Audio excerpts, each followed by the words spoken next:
قریش کے اعلیٰ گھرانوں کے چشم و چراغ نوجوان وہ آ رہے ہیں، محمد کے ہاتھ پر بیعت کر رہے ہیں، اسلام لا رہے ہیں صلی اللہ علیہ وسلم۔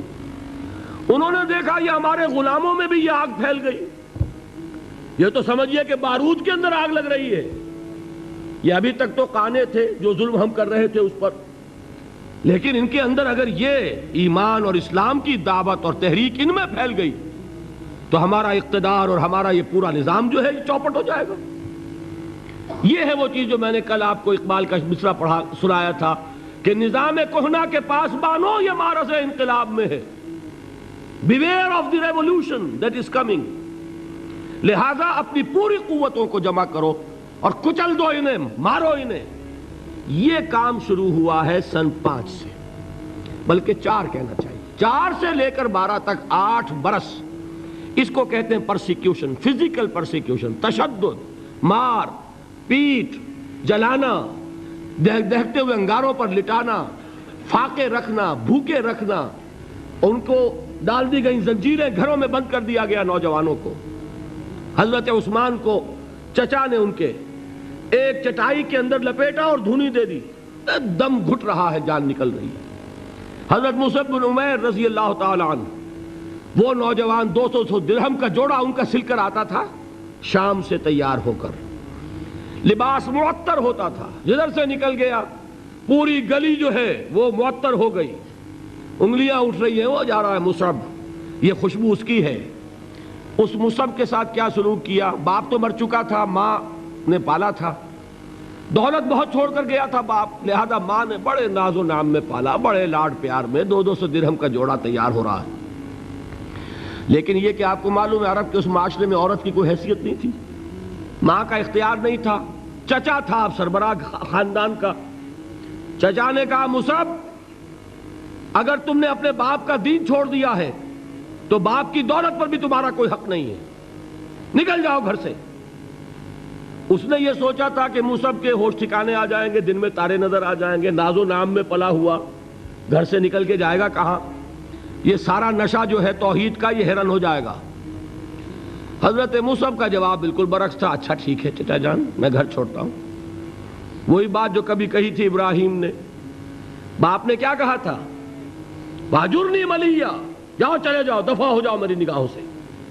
حضرت ابراہیم نے کیا جواب دیا تھا؟ سلام علیک ساستغفر لک ربی انہ کان بی حفیہ۔ اچھا ابا جان آپ کا حکم یہی ہے تو میں چلتا ہوں، آپ پر سلامتی ہو، میرا رب مجھ پر بڑا مہربان ہے، میں اس سے آپ کے لیے استغفار کروں گا۔ چل دی۔ یہی جو ہے حضرت ابراہیمی کی نسل ہے نا قریش۔ آج ابراہیم کے ایک بیٹے کے ساتھ وہی معاملہ ہو رہا ہے، مصعب کے ساتھ، اور مصعب چلنے کے لیے تیار ہو گئے۔ چچا نے سوچا، میں سمجھتا تھا کہ ہوش ٹھکانے آ جائیں گے، یہ تو تیار ہو گیا نکلنے کے لیے۔ غصے میں آ کے اگلی بات کہی، یہ کپڑے جو پہنے ہوئے تم نے یہ بھی اسی مشرک باپ کی کمائی کے ہیں، اتارو ان کو۔ وہیں کپڑے اتارے، مادر زاد برہنہ گھر سے نکالے گئے۔ ماں کے پاس پہنچے، ماں نے آنکھوں پر ہاتھ رکھے، مصعب کیا ہوا؟ کہ ماں سے کہتے ہیں کہ ماں میں موحد ہو گیا ہوں، اور وہاں سے گئے پھر حضور کی خدمت میں کپڑے کہیں سے مانگے ہوں گے۔ یہ مصعب ہیں 200 درہم کا جوڑا پہننے والے۔ جب حضور پر مدینے کے 12 افراد ایمان لائے تھے، بیعت عقبہ اولیٰ ہوئی، انہوں نے کہا کہ حضور ہمیں کوئی شخص اپنا ایسا شاگرد دیجئے جو ہمیں قرآن پڑھا سکے۔ حضور نے حکم دیا مصعب جاؤ، اب مدینے جاؤ، یثرب جاؤ، یثرب والوں کو قرآن پڑھاؤ، انہیں تبلیغ کرو۔ مصعب گئے ہیں وہاں، 1 سال کی کمائی 75 افراد لا کر حضور کے جھولی میں اگلے سال ڈال دیے کہ حضور یہ میری 1 سال کی کمائی ہے۔ 72 مرد 3 عورتیں، انہوں نے وہ بیعت کی تھی، بیعت عقبہ ثانیہ، جس کے الفاظ کل میں نے آپ کو سنائے تھے۔ بایعنا رسول اللہ صلی اللہ علیہ وسلم علی السمع والطاعت فی العسر والیسر والمنشط والمکرہ وعلی اثرۃ علینا وعلی لا ننازع الامر اہلہ وعلی ان نقول بالحق اینما کنا لا نخاف فی اللہ لومۃ لائم۔ یہ 72 مرد تھے مدینے کے جنہوں نے یہ بیعت کی، پھر انہوں نے ریکویسٹ کی کہ حضور اب آپ ہمارے ہاں تشریف لائیے،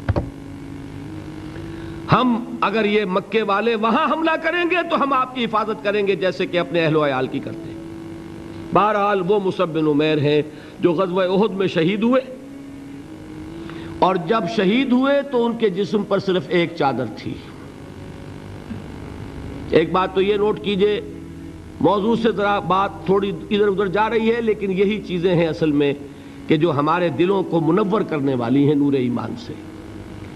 وہ علم بردار تھے غزوہ احد میں، جھنڈا مسلمانوں کا ان کے پاس تھا.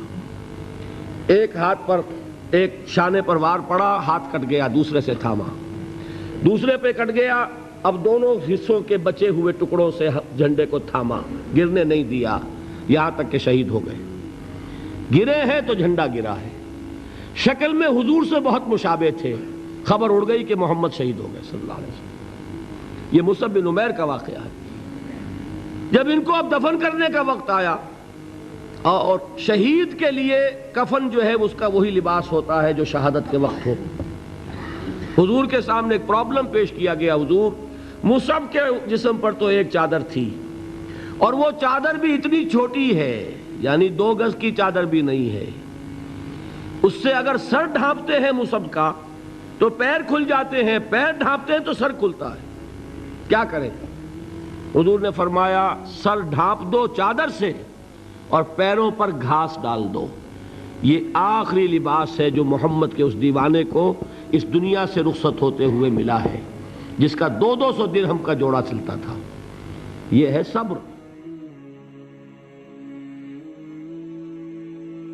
ایمان کی ترکیب کیا ہے، سنتھسس کیا ہے، ایمان کیسے وجود میں آتا ہے؟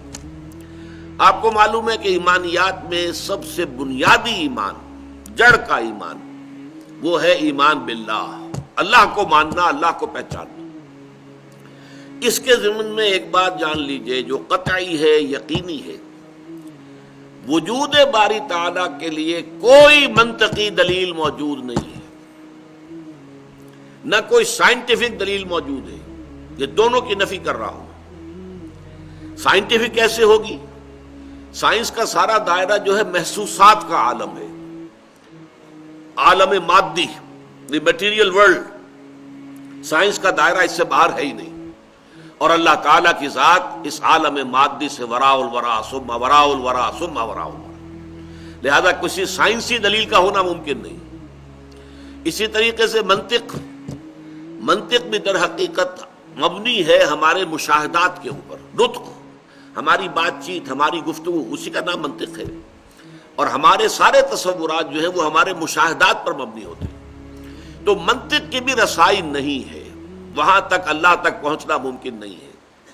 یہ میں پہلے بھی ایک موقع پر آپ سے عرض کر چکا ہوں، آج ذرا کیٹیگوریکلی اس کو بیان کر رہا ہوں کہ فلسفہ اگر وہ واقعتاً صحیح فلسفہ ہے، پیور فلسفی، جس میں عقل سے اور منطق سے بات ہو رہی ہے، اس کا لازمی نتیجہ کیا ہے؟ 2 میں سے ایک جگہ انسان پہنچے گا. یا ایگنوسٹسزم، یہ کچھ معلوم نہیں، کوئی حقیقت معلوم نہیں، ہم حقیقت جان ہی نہیں سکتے. ایگنوسٹسزم، لا ادریت، لا ادری، میں نہیں جانتا، ہم نہیں جانتے، کچھ نہیں جانتے. کہ کس نقشد و نقشاید بحکمت ہی معمارا، کہ یہ جو کائنات کی گتھی، یہ الجھی ہوئی ڈور ہے، اس کو نہ کوئی کھول سکا ہے نہ کھول سکے گا دلیل کے ذریعے سے اور منطق کے ذریعے سے. کہ کس نقشد و نقشاید بحکمت ہی معمارا. تو یہ یا تو ہوگا ایگنوسٹسزم، لادریت، یا اسکیپٹسزم، ارتیابیت، شکوک و شبہات. بس یہاں تک کہ وہ شبہ اس میں بھی ہو جائے گا کہ ہم بھی ہیں یا نہیں. نہ ابتدا کی خبر ہے نہ انتہا معلوم، رہا یہ وہم کہ ہم ہیں، سو یہ بھی کیا معلوم. They can't say it surely کہ ہم ہیں، ہمارا وجود ہے. یہ بھی ہو سکتا ہے سراب ہو، دھوکہ ہو. تو جو عقل خالص ہے، عقل خالص، اس کا لفظ بعد میں بھی آئے گا، یہ اس لیے کہ پیور ریزن کا لفظ استعمال کیا کانٹ نے. اے کریٹیک آف پیور ریزن. عقل خالص جو ہے وہ درماندہ ہے اس معاملے کے اندر کہ وہ اللہ تک نہیں پہنچ سکتی. وہ جو اقبال نے کہا ہے کہ گزر جا عقل سے آگے کہ یہ نور چراغ راہ ہے، منزل نہیں ہے. یہ منزل تک نہیں پہنچا سکتی، کچھ پوائنٹ تو کرتی ہے کہ ادھر کچھ، ادھر ہے کچھ ہے ادھر، لیکن عقل منزل تک نہیں پہنچتی. یہ عقل جو ہے، عقل کو آستان سے دور نہیں، اس کی قسمت میں پر حضور نہیں، یہ وہاں تک پہنچتی نہیں ہے، پہنچ نہیں سکتی ہے. تو عقل خالص جو ہے، پیور فلسفی، میں نے عرض کیا، یا وہ لا ادریت کو جنم دیتی ہے، اور یا وہ ارتیابیت کو جنم دیتی ہے، یا اسکیپٹسزم یا ایگنوسٹسزم۔ اللہ تعالیٰ کے وجود کے لیے ارسطو کے زمانے سے، ارسطو جو ہے حضرت عیسیٰ سے بھی کئی سو برس پہلے کی شخصیت ہے، منطق دنیا میں جو مانی جا رہی ہے وہ ارسطو سے شروع ہوتی ہے، جو مغربی منطق ہے۔ اگرچہ انڈیا میں منطق اس سے بھی پہلے موجود تھی اور بہت زیادہ ڈیولپ تھی ہندوستان کی منطق، لیکن چونکہ بعد میں تو اب یہ جو دور ہمارا ہے اس میں تو ہر چیز جو ہے وہ مغرب کی ہے، اس کی چھاپ پڑی ہوئی ہے، مغرب کا روب ہے، فلسفہ ہے تو مغرب کا، سائنس ہے تو مغرب کی۔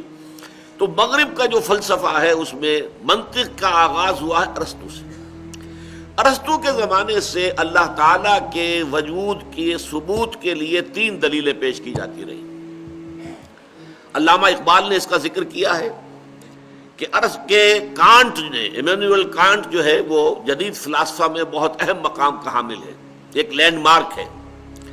اس نے ان 3 دلیلوں کو کاٹ کر رکھ دیا کہ ان میں سے کوئی دلیل بھی منطق کی ترازو میں پوری نہیں اترتی، بلکہ منطق کو کاٹتی ہے۔ ان الحدید بالحدید یفلح، لوہا لوہے کو کاٹتا ہے، اسی طرح منطق کو کاٹ دیتی ہے۔ تو یہ دلائل کیا تھے؟ دلیل انی اذعانی طور پر، افی اللہ شک فاطر السماوات والارض، کیا اللہ کے بارے میں بھی کوئی شک ہو سکتا ہے جو آسمان اور زمین کا خالق ہے؟ اب یہ ایک ذرا زور تو ہے، خطیبانہ انداز ہے، بس زوردار انداز کے اندر دلیل کہاں ہے؟ اس میں دلیل تو نہیں ہے، منطقی طور پر کوئی دلیل نہیں۔ اس کو آنٹولوجیکل دلیل کہتے ہیں، دلیل انی، دلیل لمی، کہ ہر چیز کے اندر کوئی حکمت ہے، اس کائنات کی جس شے پر غور کرو گے اس میں کوئی نہ کوئی پرپس ہے، پرپس فلنس، یہ اصول ہے اس تخلیق کا۔ اور ظاہر بات ہے کہ پرپس فل ہونا بتاتا ہے کہ پیچھے کوئی ذہن ہے جو کار فرما ہے، جس نے کہ کسی ارادے کے تحت اور کسی حکمت کے تحت اس کائنات کو تخلیق کیا ہے۔ یہ جو ہے ٹیلیولوجیکل آرگومنٹ کہلاتا ہے۔ پھر کاسمولوجیکل آرگومنٹ وہ ہے جو ہمارے عام جو واعظین ہیں وہ بھی استعمال کرتے ہیں ہمیشہ جب بات ہوگی مساجد میں، کیسے ممکن ہے کائنات ہو اور اس کا پیدا کرنے والا نہ ہو؟ یہ کیسے ہو سکتا ہے کہ جہاز چل رہا ہو اور جو ہے اس کا آپ کہیں کہ کوئی بنانے والا ہے ہی نہیں، خود بخود بن گیا ہے؟ یہ کیسے ہو سکتا ہے؟ تو عام آدمی کو یہ دلیل جو ہے یہ کافی اپیل کرتی ہے کہ یقیناً یہ خلق جو ہے خالق کے وجود پر دلالت کرنے والی شے ہے۔ لیکن آپ دیکھیں گے تو یہ خطرناک دلیل جو ہے اگلا قدم یہ بڑھاتی ہے عقل، کہ اچھا اگر بغیر کسی کے پیدا کیے کوئی شے پیدا نہیں ہو سکتی، مان لیا ہم نے، تو اللہ کو کس نے پیدا کیا یہ بتاؤ؟ پھر اللہ بھی بغیر پیدا کیے کرنے والے کے پیدا نہیں ہونا چاہیے۔ تو دلیل نے دلیل کو کاٹ دیا۔ یا تو اس کو بھی مانو، اگر تو دلیل کو اگر اس کو تسلیم کرتے ہو کہ کوئی ہستی کوئی شے بغیر کسی سانے کے، کسی پیدا کرنے والے کے، کسی خالق کے پیدا نہیں ہو سکتی، تو اللہ تعالیٰ کیسے پیدا ہو گیا جس کو تم مانتے ہو کہ اس کا پیدا کرنے والا کوئی نہیں؟ دلیل آ کر یہاں کٹ گئی۔ بہرحال کانٹ نے ان تینوں کے بارے میں کہا، اگرچہ 2 دلیلیں پھر بعد میں اور بھی دی گئی ہیں اللہ تعالیٰ کی ہستی پر۔ ایک ہسٹوریکل، کہ تاریخ میں ہمیشہ سے ہر معاشرے میں یہ مانا گیا ہے کہ کوئی پیدا کرنے والا ہے، لیکن اگر اس دلیل کو مانے تو پھر تاریخ میں ہر معاشرے میں شرک بھی موجود رہا ہے۔ جس قدر تسلسل شرک کو رہا ہے کہ ایک پیدا کرنے والے کو مان کر اس کے ساتھ نائبین، اس کے ساتھ جو ہے اس کے لاڈلے، اس کے منہ چڑھے، جن کی سفارش کو وہ روک نہیں سکے گا، یہ سارے تصورات بھی رہے کہ نہیں رہے؟ اگر پرماتما کے ساتھ جو ہے اور مہادیو کے ساتھ دیویاں اور دیوتاؤں کی فوج رہی ہے، اگر بڑے جی سے لکھے جانے والا گاڈ، چاہے وہ رومن امپائر کا ہو اور چاہے وہ گریکس کا ہو، وہ ساتھ ہی ان کے گاڈز اینڈ گاڈیسز کی فوجیں ہیں۔ اللہ ایک ہے، آلہہ بے شمار ہے۔ تو یہ دلیل بھی کٹ گئی کہ اگر کسی شے کا تسلسل اور دوام اور اس کا مسلسل پایا جانا تاریخ کے دوران دلیل ہے تو پھر شرک کے حق میں بھی اس دلیل کو ماننا پڑے گا۔ ایک دلیل جو ہے وہ دی گئی ہے مورل، اور وہ بڑی وزنی دلیل ہے، اور لیکن یہ کہ قرآن مجید نے اس دلیل کو وجود باری تعالیٰ کے لیے استعمال نہیں کیا ہے، بلکہ اسے آخرت کے لیے، معاد کے لیے، جزا و سزا کے لیے استعمال کیا۔ وہ ابھی آج ہم پڑھ لیں گے انشاءاللہ تعالیٰ۔ تو یہ سمجھ لیجئے کہ جب اللہ تعالیٰ کی ہستی کا کوئی ثبوت ہمیں منطقی دلیل سے نہیں ملتا ہے تو پھر اللہ تعالیٰ کی کو ماننے کی بنیاد کیا ہے؟ دیکھیے اس کا تعلق ہے کلیتاً انسان کی فطرت کی بدیہیات. بدیہ کہتے ہیں ایسی چیز جو از خود روشن ہو، واضح ہو، جس کو کسی دلیل کی حاجت نہ ہو. جیسے کہتے ہیں کہ آفتاب آمد، دلیل آفتاب. اسی طریقے سے کوئی شے جو بالکل روشن ہے، از خود واضح ہے. فطرت کے اندر کوئی شے ہے. اقبال نے کانٹ کی بات مانی ہے. کاسمولوجیکل، ٹیلیولوجیکل، آنٹولوجیکل جتنے آرگومنٹس تھے، کانٹ نے سب کا صفایا کر دیا کہ یہ خود منطق کے پیمانے پر پورے نہیں اترتی دلیلیں. اس کے بعد یہ بھی میں آپ کو بتاتا چلوں کہ پورے یورپ کے اندر اس وقت تک یورپ میں مذہبیت کا بڑا زور تھا، تو ایک بڑی یعنی لہر پیدا ہوئی کہ یہ کیا کیا اس نے، تو مذہب کی بنیاد ہٹا دی، ہلا دی ہے، ختم کر دی ہے. اب یہ بھی ہو سکتا ہے کہ معاشرے کے دباؤ کی وجہ سے، جیسے ہم دیکھتے ہیں علامہ اقبال نے جب شکوہ نظم لکھی تو بڑا ایک طوفان مچ گیا کہ یہ ایسی گستاخی اللہ تعالیٰ کی جناب میں، اور اس طرح کا انداز، اور یہ باتیں کرنا اس طرح اللہ کے ساتھ. جب شکوہ، پھر علامہ نے جواب شکوہ لکھا تو پھر یہ کہ لوگوں کے سامنے واضح ہوا کہ یہ در حقیقت ایک پیغام دینے کا ذریعہ تھا. ہو سکتا ہے کانٹ کا معاملہ بھی یہی ہو، لیکن اس نے پہلی کتاب لکھی critique of pure reason, pure reason, عقل خالص، جو میں نے ابھی لفظ استعمال کیا تھا، اور ثابت کر دیا کہ عقل خالص کے ذریعے سے خدا کو ماننے کے لیے کوئی بنیاد موجود نہیں ہے، کوئی دلیل نہیں. ساری دلیلیں کاٹ کر توڑ پھوڑ کر رکھ دی. لیکن پھر کچھ عرصے کے بعد اس نے کتاب لکھی کریٹیک آف پریکٹیکل ریزن. ایک دلیل عملی ہے. انسان کا عمل درست نہیں رہ سکتا جب تک کہ وہ خدا کو نہ مانے. لہذا خدا کو ماننا ہماری ضرورت ہے. اگر خدا نہیں بھی ہے تو ہمیں خدا تصنیف کرنا چاہیے، خدا بنا لینا چاہیے، اس لیے کہ اس کے بغیر ہمارے ہاں اخلاق کا، انسان کے اندر نیکی کا کوئی امکان نہیں. مورل جو لا ہے اس کو اس نے استعمال کیا ہے بعد میں. بہرحال اس وقت جو میں عرض کر رہا تھا وہ یہ ہے کہ قرآن کا جو موقف ہے اس معاملے میں وہ یہ ہے، اللہ پر ایمان، اللہ کی معرفت، اللہ کی محبت انسان کی فطرت میں موجود ہے. فطرت سے مراد روح انسانی. انسان کے یہ دو حصے سمجھ لیجئے وجود انسانی کے، وجود حیوانی اور وجود روحانی. ایک ہمارا حیوانی وجود ہے، جیسے گھوڑا ہے، جو انسٹنکٹس اس کے وہ ہمارے بھی ہیں. کھانے کو چاہیے، پینے کو چاہیے، آرام چاہیے، استراحت چاہیے، یہ ساری چیزیں. نسل کشی ہے وہ بھی ہے، اس کے بھی سیکشول جذبات ہیں، ہمارے بھی ہیں. تو ہم for all practical reasons we are animals. ہمارے اینیمل انسٹنکٹس ہیں وہی ہے کہ جو تمام اینیملس کے. لیکن ہم صرف اینیمل نہیں ہیں، ہمارا ایک وجود کا حصہ ہے یہ اینیمل ایگزسٹنس، ایک ہے اسپرچول ایگزسٹنس، جسے یورپ کے فلاسفہ نے بھی مانا ہے کہ ایک ڈیوائن سپارک بھی ہے انسان کے اندر، روح ملکوتی ہے، شعلہ ملکوتی ہے. یہ جو انسان کا حصہ ہے ڈیوائن، یہ در حقیقت اصل انسان یہ ہے. اور اس انسان کے اندر جو روح ہے در حقیقت اس سے یہ مراد ہے، اس میں اللہ تعالیٰ کا علم، اللہ کی محبت، اللہ کی معرفت، تینوں چیزیں موجود ہیں. البتہ اس پر ظہول کے پردے پڑ جاتے ہیں. ہمارا وجود حیوانی چھا جاتا ہے وجود روحانی کے اوپر. ظاہر بات ہے پیٹ میں بھوک جب لگتی ہے تو آدمی کو اور کسی شے کا ہوش نہیں رہتا، کچھ کھانے کو ملنا چاہیے، اس کی ضرورت ہے. جسم میں کہیں درد ہے تو اور کسی شے کا ہوش نہیں رہے گا، پہلے یہ درد رفع ہونا چاہیے، مرا جا رہا ہوں میں. آپ کو معلوم ہے آنکھ میں درد ہو جائے، دانت میں درد ہو جائے، اسی کا آدمی بے بس ہو کر رہ جاتا ہے. کان میں درد ہو جائے بے بس ہو کر رہ جاتا ہے. تو انسان کو اس کے مادی تقاضوں نے اتنا گھیرا ہوا ہے کہ اس کے اندر وہ گم ہو کر رہ گیا ہے، اور وہ جو اس کے روحانی تقاضے ہیں، اس کے روحانی انسٹنکٹس ہیں، وہ بالکل دب کر رہ گئے. لہذا ان کو یاد دہانی کی ضرورت ہے. یاد دہانی کا لفظ نوٹ کیجئے یہاں پر، یاد کرانا کہ ہے تو صحیح. جیسے مثلا آپ کا اپنا کوئی ایکسپیرینس ہے کہ کوئی چیز آپ کو یاد تھی لیکن اب بہت عرصے سے ادھر خیال نہیں گیا، تو اب آپ کے وہ ذہن کے جو کانشس مائنڈ ہے اس کے لیول سے نیچے کہیں اتر کر، اور جو محافظ خانہ ہوتا ہے ضلع کچہری کے اندر فائلوں کے انبار لگے ہوتے ہیں، اسی طرح ہماری جو میموری ہے، ہماری جو یادداشت ہے، آپ کیا اندازہ کر سکتے ہیں کہ کتنی فائلوں کے انبار وہاں لگے ہوئے. تو کوئی فائل جو ہے بہت نیچے جا کر دب گئی ہے، اب وہ کبھی خیال ہی نہیں آیا. آپ کا کوئی دوست تھا بچپن میں اور اس نے آپ کو کسی وقت ایک قلم دیا تھا نہایت خوبصورت تحفے کے طور پر یا ایک اپنی نشانی کے طور پر، وہ آپ نے بہت سنبھال کر کہیں رکھ دیا کسی ٹرنک کے اندر، نیچے دب گیا وہ، سال ہاں سال گزر گئے، نہ دوست سے ملاقات ہوئی، نہ اس کی کبھی یاد آئی۔ اچانک کسی روز ذرا زیادہ گہرائی میں آپ اتر گئے اپنے ٹرنک کے اور وہ جا کر اس کے نیچے سے آپ کا وہ پین برآمد ہو گیا، تو آپ کو اپنا وہ دوست یاد آ جائے گا یا نہیں؟ یہ جو دوست کا یاد آ جانا ہے، اس کا مطلب کیا ہے؟